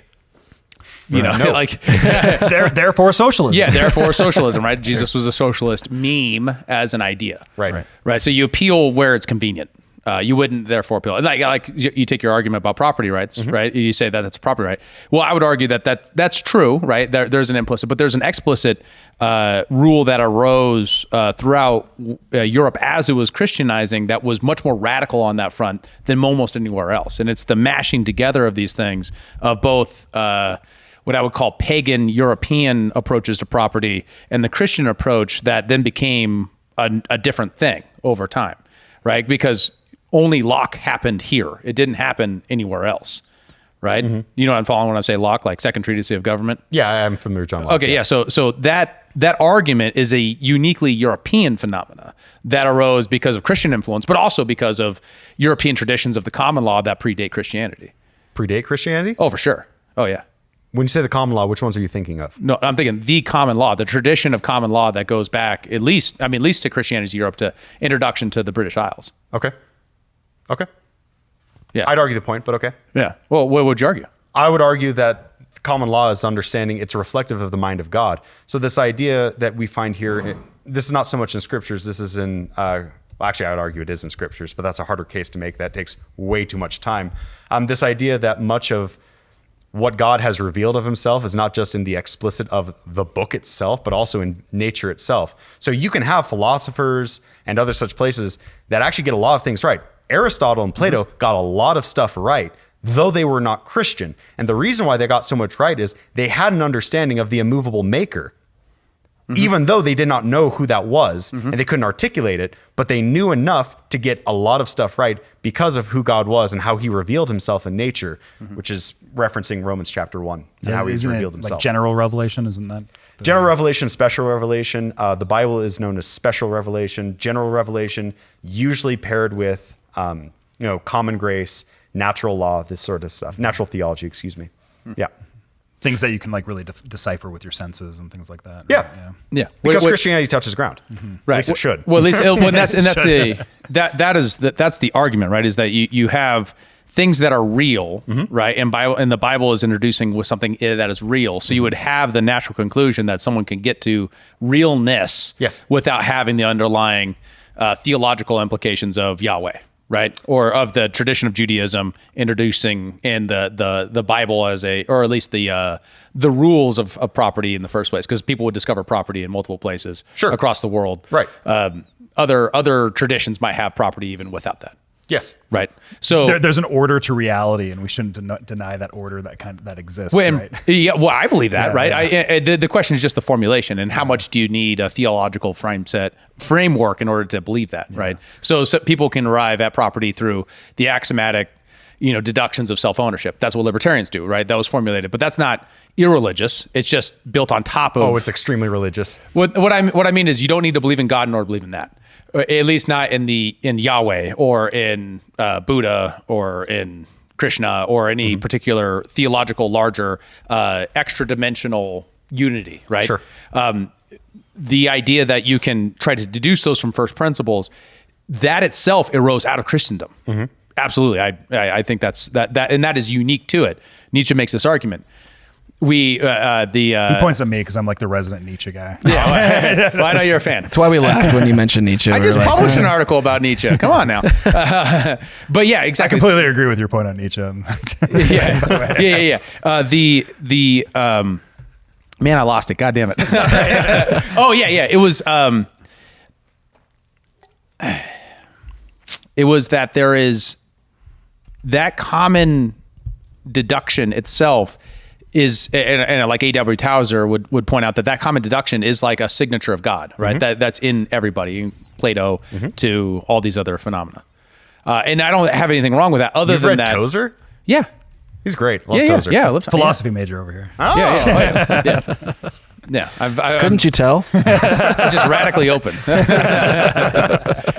Well, no, there's also an element there too, where because like on your point, on your Nietzsche point of like everybody has a God that they believe in, like that, there's something very fundamental in our belief system, and that's why we harp on the whole mythology idea. Like these mythologies, and like I don't even mean religious. Like there's something in our psyche about mythology where those get ingrained into us, and that was what Nietzsche was warning against. Is like, the West right now, it's taking this path right now, and he called it the death of God, and like all the atheists are like, yeah, the death of God. It's like Nietzsche was cheering, like he was like warning the West about the direction that we were heading, because it's like we're killing this thing right now, like we're killing this belief system that we've had sitting here for 2,000 years, and like we don't know what the vacuum is going to be like when that happens. Well, So correct me if I'm wrong. Was that in Die Frauliche Wissenschaft, or was that in his, I don't know the German. What does that translate to in English? The gay science, I think is what it literally the gay translates science, to. Yeah, it was the gay science, yeah. Was it in that book where he's talking specifically about that? And Where's the sound, Bennett? He's like, on the soundboard, it goes gay. Finally. I caught Bennett sleeping. Well, no, I'm over here like, I don't know. So I believe it's in that very thing where Nietzsche references Western society as a ship, and they've cut the anchor off, and they have no idea, and they have no control over what's coming next. And he saw that as a huge issue, though I believe he wrote that in the later part of his life where his mind was already beginning increasingly more riddled with syphilis, if I remember correctly. Well, and also like this is kind of the whole purpose of his work. Thus spoke Zarathustra was like, okay, we are killing our God, we are killing everything that we believe in, so we need to create new values. And he tried to create like this. He tried to create this new like origin myth story, and like these are the values that we should and we need to be like very life affirming, we need to be very like strong willed, and that's like the whole purpose of his entire belief system right there. Was and then you have like the atheists of modern atheists, because this is how I learned Nietzsche in college when I took like a political philosophy class. It was just like, yeah, he was cheering on the death of God, he's the greatest nihilist, blah blah blah, and you're just like, no, that's not at all what he like. I'm reading the text and I'm like, that's not at all what he's saying. Yeah. Like he's like, this is like a warning. Yeah. He realized something had gotten out of the bag and they had no way of putting it back in. It's like, guys, I'm on my way out the door here, but this is a problem. Someone needs to fix this. Yeah, exactly. Like, and that I think is the way is like, and there's something very real about that. Is like there is something deep within the human psyche of we worship things.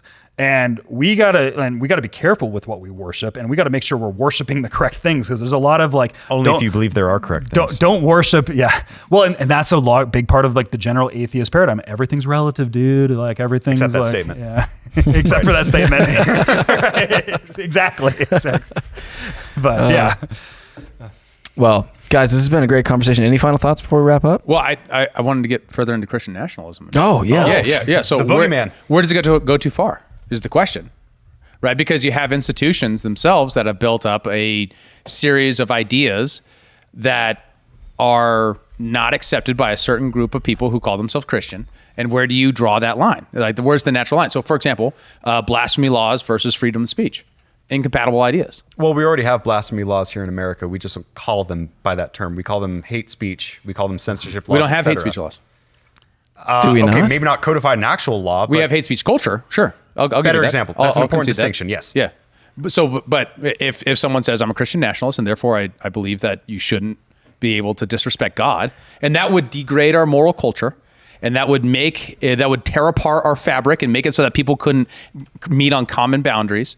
Therefore, we need to institute that. So what is that? Where do you, if you're a Christian, where do you draw the outer boundary? Because I see how you're drawing the inner boundary, and I actually agree with a lot of that in the broader Western tradition of our social order. But how do you detect and then disqualify the outer boundaries of that? Because we know England had these laws for a long time, and a lot of people persecuted from. In fact, that's where all the pilgrims came here. So how do we, or in the Dutch and all that kind of stuff, but you got to understand. How do you draw that from a Christian perspective? Is what I think is the most interesting. It's a great question. That's a really, really difficult question. Where do you begin to draw the line? I would say that a great place to begin with all of that, long before you identify yourself as a Christian nationalist, whether you're in favor or not, you need to know, I would even argue specifically European Christian political theory, because that was absolutely instrumental in the formation of our own nation. And if you don't know that, you don't know much. So an easy example of something that's actually very, very important here in America, just to give as kind of an example of things that we know, but we don't know why we know it very well. This idea of the doctrine of the lesser magistrates.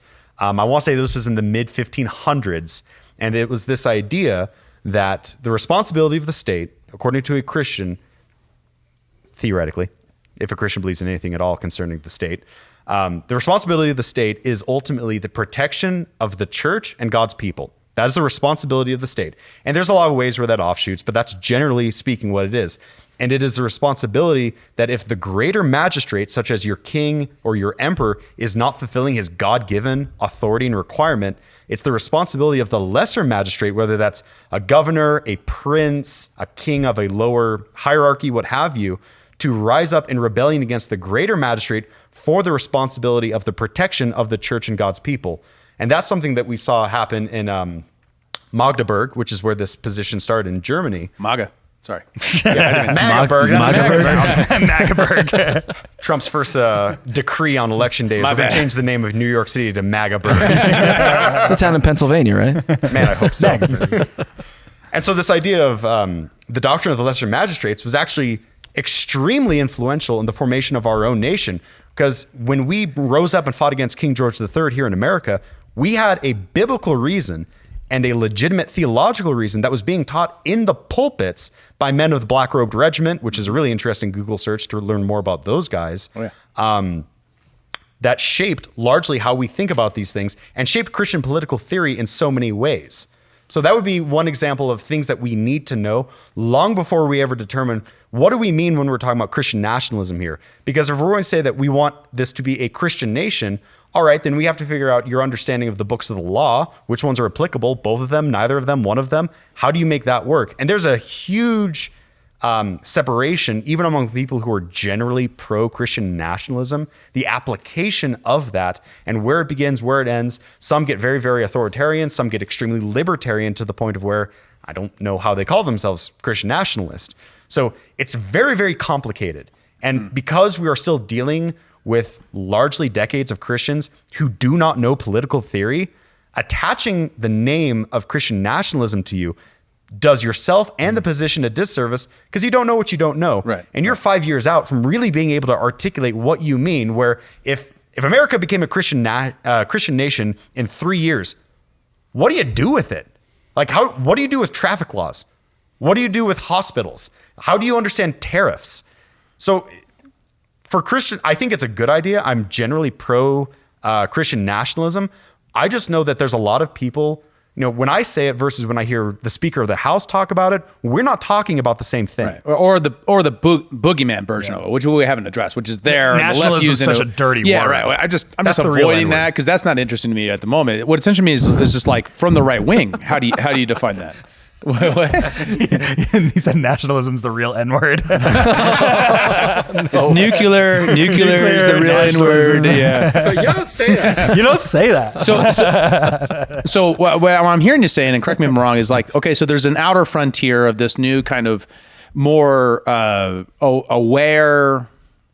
awake Christian identity that is kind of coming up, and people are playing with this word Christian nationalism, but it isn't well enough to be able to define the outer boundary.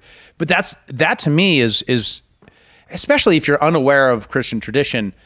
You read Dugan, you're not reading a Western tradition of this at all. Like you're reading a concept that is closer to, we should really have the priests in charge and the warrior caste in charge. And in fact, the entire problem of our society is that the merchants are in charge and they're corrupt and they're necessarily interested in money and therefore they're bad, right? As opposed to, I'm going to rely on John Locke, right? Or John Stuart Mill. People, and Mill being himself, or Hume being agnostic, if not leaning toward atheist, who obviously contributed a lot to that tradition. So how do people draw those lines? And that to me is, if you're trying to cut ahead, right, and you're trying to say, okay, what is the next place we're going with this thing? When you see this phenomena, that's the next and most interesting question. Yeah, absolutely. So right? I don't see why you wouldn't, right? Beyond that, right? Because if you can discount anyone who wasn't a believer, and John Locke had a complicated relationship with Christianity, so did the economist Adam Smith. But you're still asking, okay, so can I set any price, including on interest rates? Right? Like where do prices come? What is the social function of prices? Those no longer count anymore. Like what arguments still marshal support changes the minute you say, well, no, what's most important is what does the Bible say? Right. About I think it's a good start. Those questions. Yeah. I think that's a really good starting place is Christians, especially ones that get really excited about a lot of this stuff. They need to know their Old Testament. And frankly, a lot of Christians don't know their Old Testament. Sure. They might know their New Testament fairly well. Hopefully, maybe. I think that there's a big... That's a big ask. Yeah. Well, it depends on what we're talking about the mass and versus like the intellectual thought here, right? Who's the guy who was on all the dating podcasts, but he's like an Orthodox Christian, and he debated Dave Smith at one point, and they got into a whole epistemologically confused discussion. Man, what was Dan his name? Bilzerian. Andrew Tate. That was that one. Surprised me though on the Israel question. That guy. Yeah. Orthodox Christian that debated Dave Smith. Yeah. Happened right after his whole his high point with what's his name debating the COVID regime on Patrick and David. You're talking about Chris Cuomo. Murray. Yeah. Murray? Douglas Murray? Douglas Murray? No. Okay, never mind. No, sorry. Anyways, my He's not point. Orthodox Christian. I failed to make a good reference there, but my point being, I think there's something there. I see the bubbling, like a simmering happening on those parts of the internet and those parts of our social order, and I wonder about that. I think I want to investigate that. I want to try to bring that up because I think that is where a tremendous amount of the right is going to go in the next decade. So I think a really good starting place, other than just the scriptures, which is where every Christian should start there. I think something that just recently was written in the last 3 years, I think, roughly 2 years, a Christian political theorist where he's not a theologian, and he makes that expressly clear at the beginning of the book. He is a doctorate-wielding political theorist that is a Christian, a gentleman by the name of Dr. Stephen Wolfe, who actually wrote the book, The Case for Christian Nationalism. Okay. Yeah, I've heard this book. That is probably one of the best places to start just to get a basic framework of what this could look like. And that's generally, again, scriptures first, always the important place to start.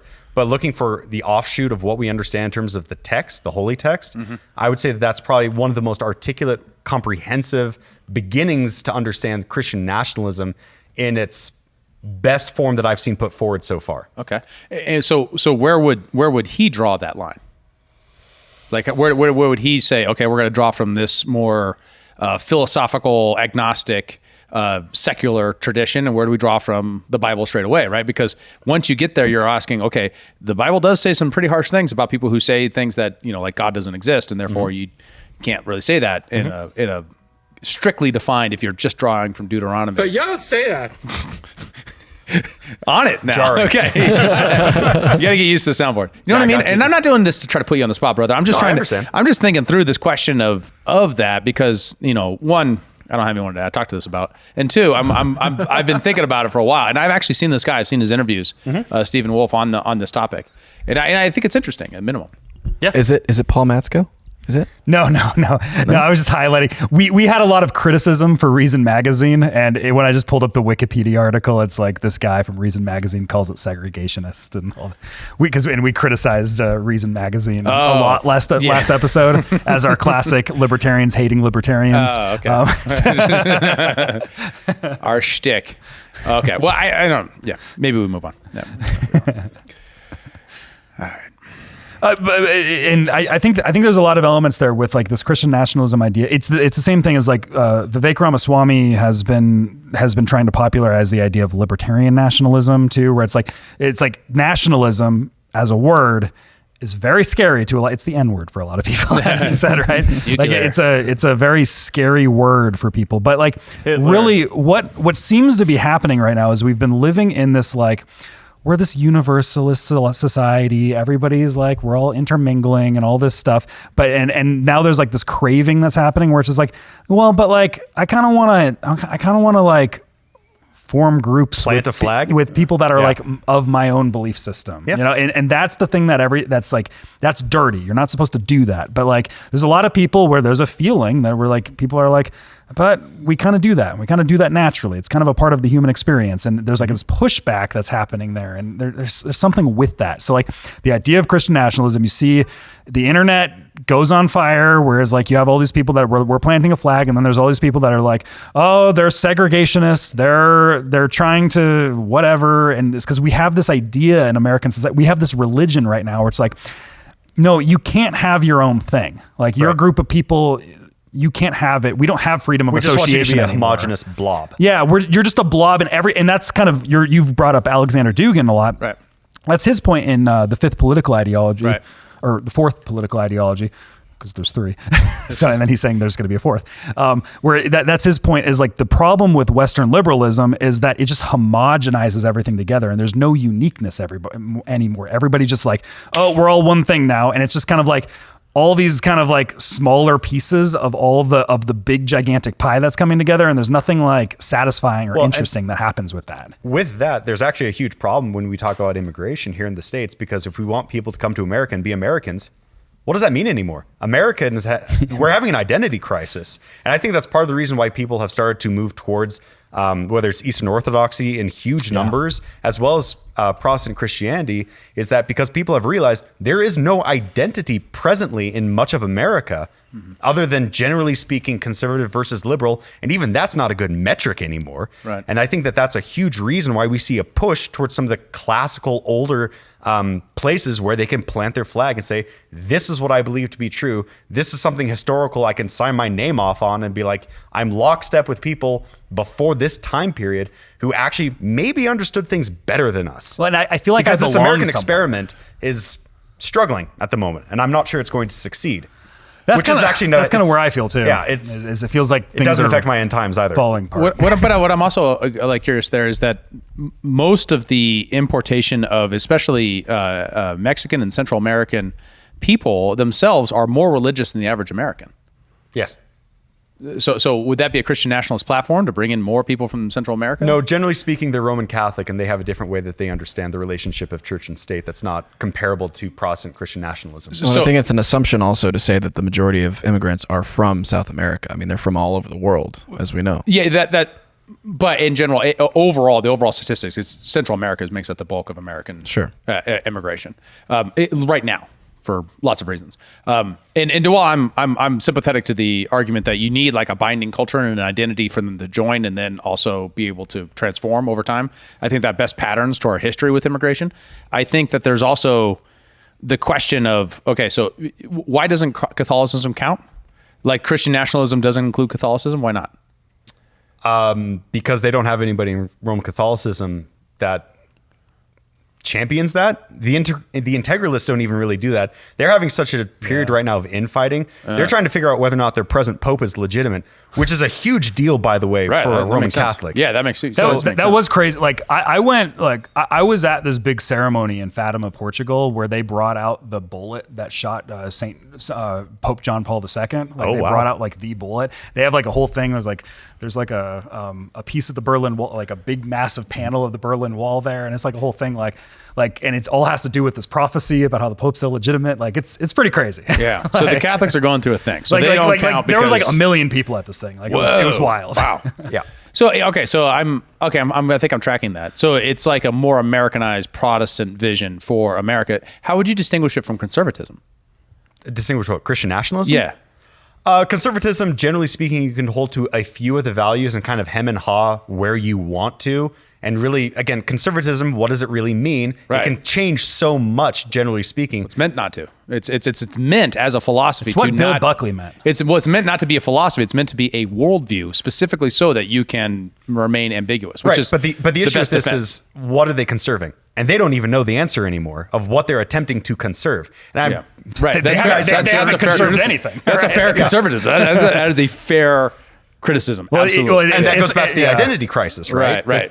They want to conserve, but we're really not sure what at this point. So we're conservative because we don't want more taxes, guys. We did it. We're conservatives. Like, I think there's a little bit more going on here than that. Whereas Christian nationalism is, again, this idea that in preeminence, both in terms of how we interact with each other, with our, borders, with our next door neighbors, both on the street corner as well as in terms of our borders, we want Christianity to be at the forefront of how we interact with these people. And I would say, for people who hear all that and just think that's extremely scary, for a Protestant within all of this, and yes, there will be laws. Woo.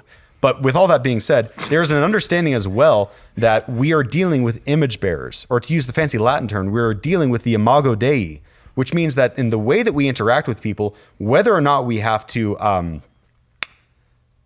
what do you want to say, jail them? I mean, that's the most extreme example that we're talking about here. But in terms of how we interact with people, because they are image bearers of God, whether or not they hold to my belief system, there's a certain level of respect and dignity that have to be applied to them because of their relationship before their creator. And that informs how we interact with them, even if we have to incarcerate them, being, again, the most extreme example I can think of at the moment. Incarcerate them for what, though? Is the question. The right? law It's of the ultimate- land. So, but which boundary is the law of the land at that point? Is where I go to. right, and I understand the question. You've held me to this several times here, and I'm saying that right now the idea is so fresh and so new. Right, that's we a don't fair point. yet know. Yeah, that's what you're saying. Yeah, And yeah. even within that, there are going to be different groups of Christian nationalists that are going to be legitimate owners of that position, and they're going to say yes to this, no to that, and they're going to, again, always go back to the text about how they understand this to be legitimate or not. Again, I just think it's such a new idea. And they would, again, pull from history and everything else. And we've seen other examples where Christian nationalism, different term, but we saw it kind of played out in Europe a little bit. Right. But it's too new for Americans who are just so disconnected from world history. Yeah, to take your side of it, I do see what you're saying. Like there's like a rebranding going on. There's this might have the same words as prior, right? You can go to Christian socialists, which were all over Europe forever. You can go to oh man, what am I thinking of? The pre-progressives, which were the Christian democratic socialists. That's old American tradition as well. Yep. Those guys were also, I would define as nationalists as well. They were in general. But we're trying to say there's something new here going on, and it's like a rebranding, but also like a building of the container of what those words mean. Right. So, but if that is true, I'm very curious about where that is going to go. It's going to be so much fun. Well, yeah, and maybe as we're closing out here, I think it seems like everyone is in agreement that there's some sort of an identity crisis, and we're all trying to figure out where we actually are and what the groups are. There's this massive political realignment thing that's happening. We have the Christian nationalists, and we're seeing that all on Twitter. We have people like Vivek Ramaswamy. He's straight up, that was like a major part of his campaign slogans, is like, we're in an identity crisis. And we believe in God. This is part of our identity as Americans, right? But also he's saying like conservatives have been just like their entire talking points have just been what we're against this whole time. And we Yes. have to actually like solidify this is what we're for. And we have to figure out what that is. Like, because I think we're all in agreement here. Conservatism doesn't really mean anything. Well, and right now, and right? the irony You know? there is like, and you saw this last week, he goes out and says that and says, we all believe in God and we all believe in a common thing. And then he got groipered last week where someone came up and said, yeah, but you're a Hindu. You don't count. You guys didn't see this? No. Oh, man. I did see a hubbub about it. I never watched it. Yeah, right. Where a guy got up and he challenged him at a speech, and he was saying, "Yeah, you say you believe in God, but you don't believe in the right God. You're a Hindu, and this is a Christian nation. You don't belong here."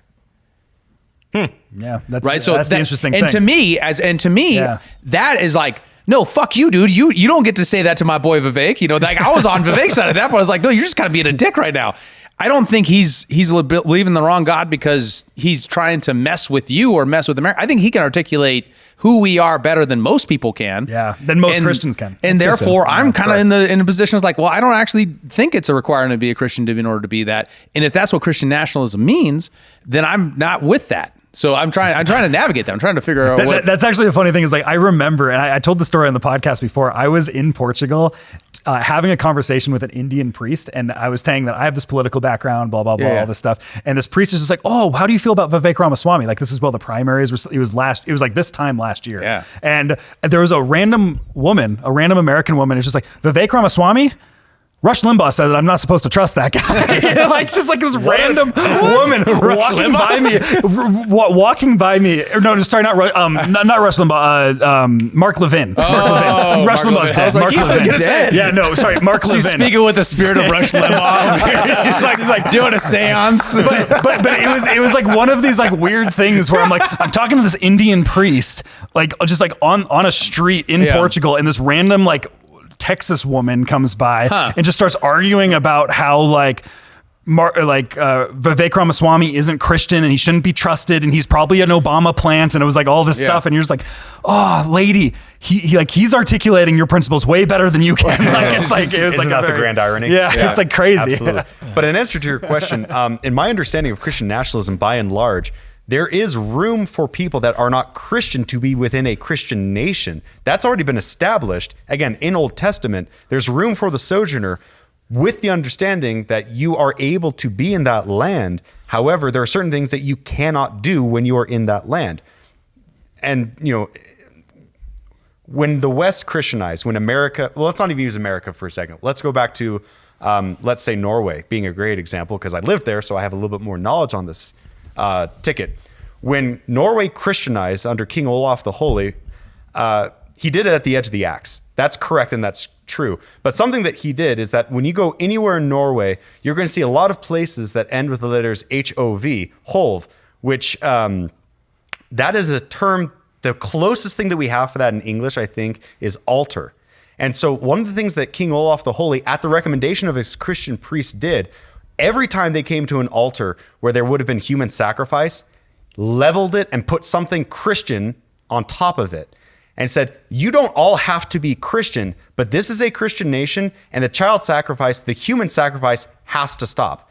The worship of the old gods has to stop. You don't need to be Christian, but you do have to be ostensibly Christian in this nation, or you will die. So that would be an example of European history that I think would fit well within the more recent phenomenon of the Christian nationalist paradigm. Well, do you guys remember, we played on the podcast set like several months ago, there was that clip going around of Richard Dawkins talking about how he's culturally Christian. Mm-hmm. That was brought up, actually. He talked to Jordan Peterson this week about that. You were just talking about that before the show.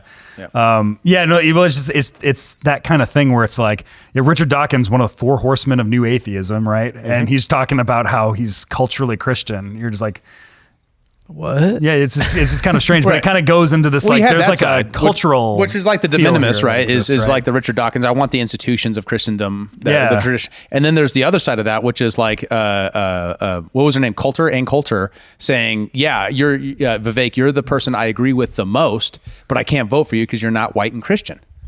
Right, and those are that de minimis and de maximis is what I'm talking about. I can't wait for somebody to tell her that Christ was a Palestinian. She's gonna love that. Fair point. I feel like that's where we should end the episode. Yeah. Like literally just that statement. I loved it. We should Thank just you. end it right there. On that note, Ann Coulter, thank you so much for tuning in. We appreciate you. That was good. Thank you, Spencer. Absolutely. It was fun. Thanks so much, Spencer. We appreciate you joining us. To all of you who are members who are watching this, we appreciate you very much for supporting the show. We couldn't do it without you. For all of those who are watching this who are not yet members, this is an episode of the SCIF by Human Reaction. This is our members only show. You're seeing it because we're releasing it to the public. We would love for you to become members. Go to humanreactionpod.com to find out how to do that. Join our Discord. All the links are in the description below. Thanks so much for watching, and we will see you next time.